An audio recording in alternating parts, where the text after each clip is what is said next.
Another global shaft, an LR so good that it literally broke the game in every sense imaginable, and a Golden Week dual Dokkan Fest, followed by a new era for Dokkan. Stay tuned while we uncover the month of April 2019 in today's Dokkan History video. The month of April started with the release of Dokkan Fest Tech Hit. He introduced the Universe 6 category into the game, a category that was pretty limited, and it had so much overlap with the Universal Survival Saga category that it was just weird for him to lead both those categories. But he was a global first, so it only made sense. But at least the rest of his kit was somewhat decent. Like he had a 30% chance of stunning the attacked enemy on super for 2 turns, reduce the attacked enemy's attack by 20%, and defense by 80% for 2 turns, while also having an additional 50% chance of stunning the same attacked enemy for 1 turn. So just with that part of his passive alone, that guy was already looking insane for SBR. Then he gained 120% attack when attacking with 12 clear or more, and an additional 80% attack while also being effective against all types when attacking a stunned enemy. So you definitely wanted to build that guy full additionals. At least that's what I did. Like in SBR, that guy was just insane. And honestly, even against some battlefield enemies, I remember him and Jiren being an insane rotation in SBR. They shared 5 links together and both could stun enemies, while also getting additional buffs when attacking stunned enemies. So yeah, that rotation was just nasty in SBR. Like sure, you needed a little bit of RNG, but still, it was a very fun and strong rotation. But that was about it. Like hit sucked pretty much everywhere else, like literally. Like that guy was only truly good in SBR, which personally I didn't mind since he was very good there, but I know a lot of players didn't like him at the time for that reason, and just saw him as a bad card. Some even dared to say that he was like the worst category leader. And sure, outside of SBR, he probably was. He had no defense at all, so he generally couldn't take a hit. You had to stun the enemy or else you were dead.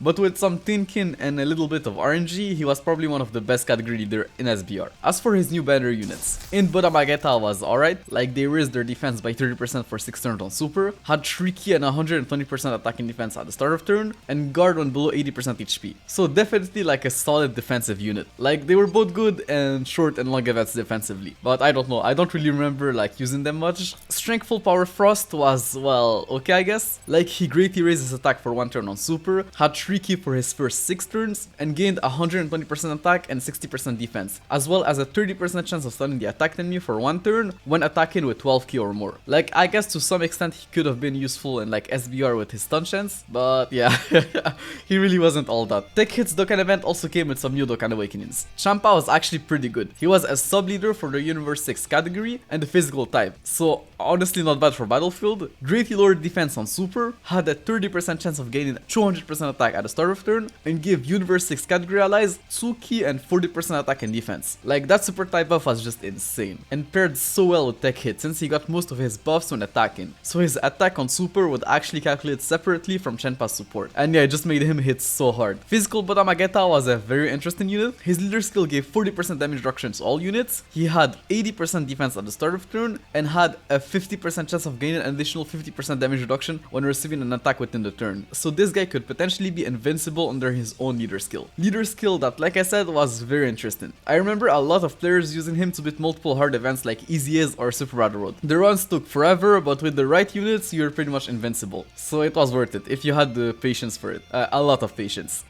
Like bro, it took 10 hours for this guy to beat the legendary Goku event with Buddha Magetta. 10 hours bro. That's just crazy. Strength Buddha Magetta really wasn't as good as his physical counterpart. Like his leader skill only reduced the attack of physical type enemies by 40%, then he lowered attack on super, had 2 key and 70% attack and defense at the start of turn, and gained an additional 2 key and 30% attack and defense when facing 2 or more enemies. Like he could probably cheese an SBR stage with his leader skill, but I've never seen someone do it with them, so I honestly don't know. Now comes the global shaft. Hit came with a new story event with 4 new free play units, something that we could have used on global, since Hit celebration was like one of the driest celebrations we had seen yet on global, at least for a Christmas celebration. And the nail on the coffin was probably the fact that one of the new free play unit was a free play Hit, meaning that Hit was farmable on JP, but on global, players who pulled him had to use Kais on him. Like bro, I might have to cover the global timeline at some point in time, because there's just a lot to say about those global first celebrations. But anyways, the free play Vados was pretty good for a fish play unit. Like she lowered attack on super, had a 50% dodge chance at the start of turn, and gave 2 key and 30% attack and defense to Universe 6 category allies. Like this was everything you wanted from a fish play unit at the time. A good defensive mechanic and some support. so she was very solid. Saunel and Purina were okay, I guess. Like, they were now the best leaders for the Namekian category. Not that it mattered with how bad the category was, but it was something. They then raised Ally's attack by 20% for one turn on Super, had 15% attack and defense per Universe 6 category ally on the team, and an additional 1 key and 30% attack and defense per Namekian category ally on the team. So on a full Namekian team, they had the potential to be very good, gaining a total of 7 key and 225% attack and defense. But that team didn't have a proper leader skill yet, so for now they were just okay on a full Universe 6 team. Strength Champa was literally just AC fodder for Physical Champa. Like, he had the same exact kit as the SSR of Physical Champa, but with less stats, so that was pretty much it. Physical hit was actually not bad. He had a 30% chance of stunning the attack enemy for 2 turns on Super, changed in-type key spheres to Rainbow, had a 30% dodge chance at the start of turn, an additional 30% chance of stunning the attacked enemy for 1 turn on his passive, and 66% attack when attacking with 12 key or more. So he had utility, and could definitely be used in some niche scenarios, like against a specific battlefield enemy or in SBR. But he was, as you would guess, just mainly used as AC fodder for his Dokkan Fest counterpart. As for his banner, I remember it being absolutely terrible on Global, and I guess it wasn't any better on JP. Like, it had 7 featured units, and only 4 of them were Dokkan Fest, and not the best ones either. Tech Hit, like I already said, was essentially just usable in SBR. Agile Cooler was obviously still phenomenal. Int UI Goku was still good, but he had been featured on so many banners that many players already had him with multiple dupes, if not rainbowed. And Strength Ultimate Gohan, well, he was old too, and starting to age, so not really something you would summon for. So that banner was probably a big skip. The next day, and the April Fool joke that year wasn't much of a joke. They released a new event where we could farm 2 new free-to-play units, 8-bit versions of Goku and Vegeta. 8-bit Goku led the Goku's family category for 4 key and 44% HP attack and defense, so generally not a bad sub-leader skill for that category. He then raised his attack by 50% for 4 turns on Super, had 88% attack at the start of turn, and 88% defense when performing a super attack, so he was generally not bad. Like, he could do some decent damage for an SSR, but Vegeta, from what I remember, was just so much better. 8-bit Vegeta led the Vegeta's family category for 4 key and 44% HP attack and defense, so just like Goku, not bad. But then he raised his defense by 50% for 4 turns on Super, had 88% defense at the start of turn, and 88% attack when performing a super attack. Like, bro, this Vegeta card was genuinely very good. I remember using him in SBR and just being surprised by how tanky he could get after a couple of supers. And since he got his attack on Super, he could even hit harder than Goku with a support on rotation. Like, this guy was just a phenomenal free-to-play unit. A week later, and they revamped the Bojack story event and gave the SR Super Saiyan Gohan a Dokkan Awakening. Physical Super Saiyan Gohan lowered defense on Super, had 2 key and 40% attack and defense at the start of turn, an additional 2 key and 30% attack and defense when facing 2 or more enemies, an additional 2 key and 30% attack and defense when facing a movie boss's category enemy, and another 2 key and 30% attack and defense when facing a time traveler's category enemy. So he could potentially get up to 8 key and 130% attack and defense, which wasn't bad, but those conditions were so limited that you could almost never get to that point. I remember farming him just because he was a Super Sensu Gohan, but I generally don't think I've ever used that card even once. I guess Super Sensu Gohans were now farmable, so there was that at least. Well, farmable if you had the mental for it, because that guy's awakening required so many different medals and those drop rates weren't great from what I remember. We also got the easy of the first Demigods leader that same day. Tech Golden Frieza now led the tech type for 3 key and 120% HP attack and defense, so a very good leader skill for Battlefield. Massively lowered defense on Super, had 80% attack at the start of turn, 80% damage reduction when above 50% HP, and 50% damage reduction, as well as an additional 50% attack when below 50% HP. So from what I remember, he was pretty good, but as surprising as this might sound, I still preferred Agile Golden Frieza over him. Like, the additional 10% damage reduction really made a big difference. But obviously the Tech Frieza was better offensively and actually had a kit below 50% HP, so it was really a matter of what you valued more. And his easy event wasn't too difficult or too easy from what I remember. Like, he was weak to Wicked Blindness category units, so as long as you had Agile Middle Cooler, Int Angel Golden Frieza, or Tech Transforming Frieza, you were honestly good to go. I think you could even just beat it with LR Int Middle Cooler as your leader. A couple of days later, and it was time for the second part of Hit Celebration. Also something we didn't get on Global, and that meant a new Yellow Coin LR, but not any LR. It was LR Kale and Caulifla, one of the strongest releases in Dokkan's history. Their details were revealed that day, and they just looked insane. They led arguably one of the best categories in the game, Joined Forces, the category that not only featured some of the best units in the game, it's also the category that had the most amount of LRs, being something like 17 or 18 LRs at the time. They then stacked defense on their 12 and 18 key super attacks, had built-in dodge chance, and key that was, like you already know, very important for LR. LRs, and 66% dodge chance fully built up was pretty insane too. Like, let me remind you that in Janemba, the best easy T-War, the guy that was known for dodging attacks left and right, only had a 30% dodge chance, so 66% was just something else. They then had 10% attack per ally who were on the Universe 6, Joint Forces or Pure Saiyans category, as well as an additional super attack when facing a Pure Saiyan or Universal Survival Saga enemy. So at first glance, they already looked like one of the best units in the game. They were then out the next day, and there was one detail that we missed out on at the time, something that actually changed everything. You see, the wording they used for that second part of their passive wasn't the usual wording we were used to, and once they were in game, it was clear that they could do way more than we initially thought. They didn't get 10% attack for every ally who were in one of those three categories. They got 10% attack per ally on those categories, meaning that if a unit had all three of those categories, then that would give them an additional 30% attack, meaning that the ceiling of that part of their passive wasn't 70%, but actually 210% attack. Sure, you couldn't really achieve that buff at the time because there weren't enough units who had like all of those categories at the same time, but they could still get up to like 180% attack if you had their T-War and SSR. So it was still pretty insane. Like, that much attack on an LR was just something else. And if that wasn't crazy enough, the other part of their passive was worded in the same way, meaning that if you were facing an enemy who was on both the Universal Survival Saga and Pure Saiyans category, then they would launch 2 additional super attacks. Like, you guys have no idea how broken this was at the time. Like, a guaranteed additional super attack on an LR was already insanely good, so 2 of them was just ridiculous beyond belief, especially coupled with their defense stacking on super. So they were not only insane offensively, but also defensively. Like, these girls were just untouchable. Like, they were clearly the best unit in the game, right here and there. They were literally so good that some people genuinely thought that they were better than the whole game rainbowed at 55%. Like, bro, think about it. Some people thought that LR Kale Caulifla at 55% were better than LR's percent for Goku rainbowed, which was obviously disproven almost immediately by some quick calculations by the APT guys, but they were still insane and not far off from gapping the whole game at 55%. Oh, and they also broke the game. There used to be some sort of like hidden key multiplier bug in the game, a bug that affected units who had built-in key in their passives, and it made it so that they would launch higher attack stats than usual when overflowing with key. And the thing is that Kale and Caulifla gained key with each attack performed, and when they were officially out, because they could attack so many times within the turn, and because of the fact that their link set was essentially just filled with key links, well, it broke something within the game, and they were able to launch additional 18 key super attacks, which was just so crazy. But not only did they break the game, while also being the best unit in the game, their T-War was probably the best T-War in the game. Their T-War had the exact same kit as their LR, just with lower stats, but they just had so much stats as an LR when all of their conditions were met that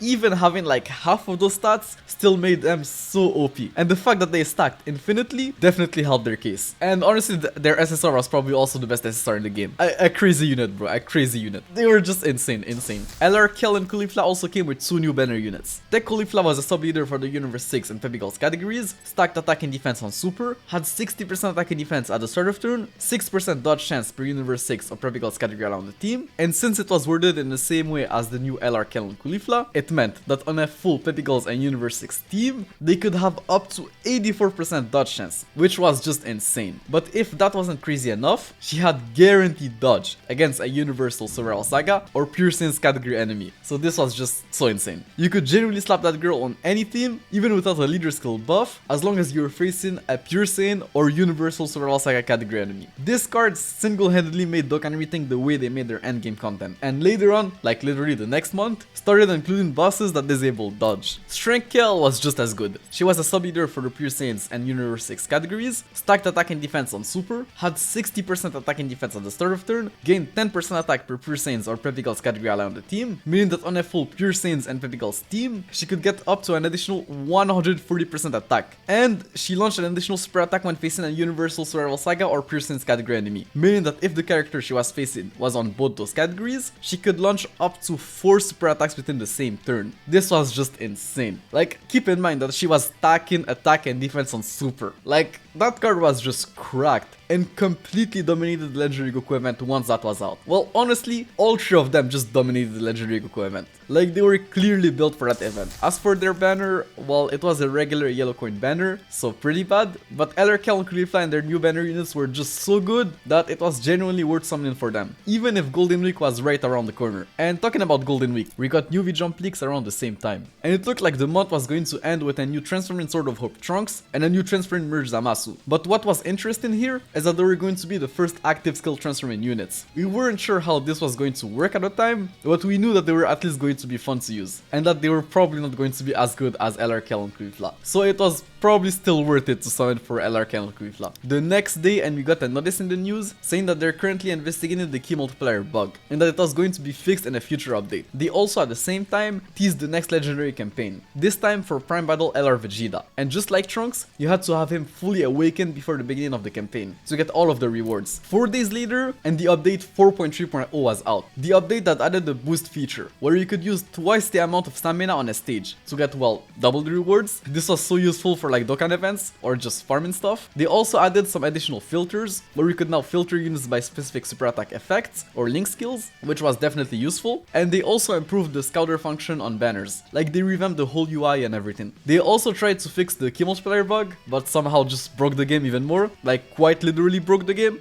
LR started launching additional 18 key super attacks. You could now take damage and die while in a giant transformation. Characters' attack stats suddenly displayed like much higher numbers than expected, despite the actual damage output not being any higher than usual, so this was just like a visual bug. And some characters' sprites completely disappeared while performing super attacks. Like, this was just completely ridiculous. All of that because of one unit. Like, one unit started that entire chain reaction. It was just crazy. The game got upgraded the next day. Like, of course, LR Kale and Caulifla are just too good to skip. So they gave everyone 30 Dragon Stones, 3 Elder Kais, and 3 Mr. Satan Diamond statues. They then teased the Dokkan events for the new Transforming Trunks and Zamasu. The Golden Week celebration started with a new Hercule login bonus event, which was essentially just more gambling and dopamine. Like, every day for a limited time, upon our first login, Hercule gave us like a random set of rewards, with the best one being 7 Dragon Stones and 3 Elder Kais. But obviously that's only if you were like very lucky. Most of the time, you only got like the basic 1 Dragon Stone reward. You already know how it is, bro. Trunks and Zamasu were out the next day, and they were pretty good. Tech Trunks led the Future Saga category for 3 key, 170% HP and attack, and 130% defense, and the Super Class type for 3 key and 120% HP attack and defense. So I guess they wanted to keep the trend of Sword of Hope Trunks leading the Super Class type, as well as Merge Zamasu leading the Extreme Class type. But yeah, you can guess that this was a very good leader skill. He then stacked attack on Super, had 100% attack and defense at the start of turn, and transformed on turn 3. So in base, he was like Strength Super Boo levels of bad, but at least, unlike Boo, this guy transformed on turn 3 and not turn 5. Meaning if you had him in the 7th slot, he would just transform on his first appearance. That's when he actually became a unit. Text percent Trunks stacked attack and defense on Super, had 120% attack and defense at the start of turn, and gained an additional 1 key and 10% attack and defense at the start of each turn, up to an additional 4 key and 80% attack and defense. So this guy was genuinely cracked in long events. Sure, we didn't have any at the time, but with all of the stacking units we got in the past few months, it was clear that some sort of long event was right around the corner. And honestly, this guy was still decent in like Battlefield or even Super Battle Road if you used items to protect him for his first few appearances. Then starting from his next appearance, you could use his active skill to transform him into his actual Sword of Hope form, which was just a nuking card. Like, he didn't stack anymore and massively lowered the enemy's defense on Super instead. He then gained 30% attack and 10% defense per key spheres obtained, was effective against all types, and randomly changed a certain type of key spheres to tech type key spheres. Once only. Not really sure why this was like a once only type of thing. Like, they could have easily just let him orb change and he wouldn't have been like too OP,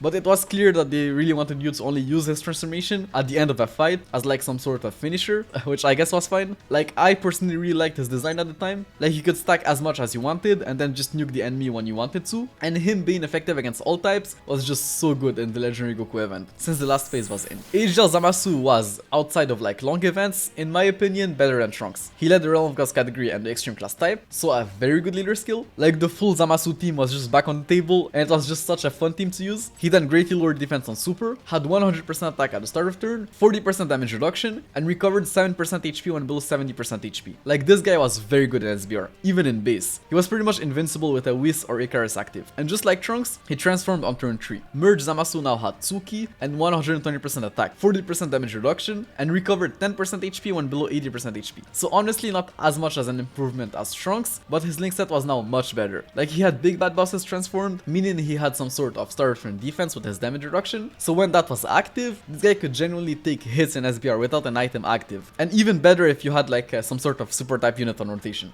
So yeah, that guy was very good. And starting from his next appearance, you could use his active skill to transform into Corrupted Merge Zamasu, which was honestly not great. Like, he now massively lowered defense and super, had 4 key and 280% attack, disabled the enemy's guard, but only had 20% damage reduction, and reduced superclass allies attack by 10%. So that guy couldn't tank anything in that form, so you would generally only use that active skill on like Dokkan events, or like at the very end of a fight. Like, I've personally almost never used his active skill in something like SBR, unless I was sure the fight was going to end that turn. But his first transformation was very good, and honestly more than enough in most events. Trunks' Dokkan event also came with a new Dokkan Awakening. Int Mai was very good. She was a sub leader for the Time Travelers category and the Int type, meaning that if you had In Goku Black, you could build a full Int type Time Travelers team in Battlefield, which was very good. And then she had a 50% chance of stunning the attacked enemy for 2 turns on super, and an additional 50% chance of stunning the attacked enemy for 1 turn on her passive, and gave Time Travelers category allies 2 key and 40% attack and defense. Like, that super type buff was just insane, and with her double stun chance, she was very good in SBR and Dokkan Battlefield. That celebration also came with a new Time Travelers category banner, featuring Mai and a new unit,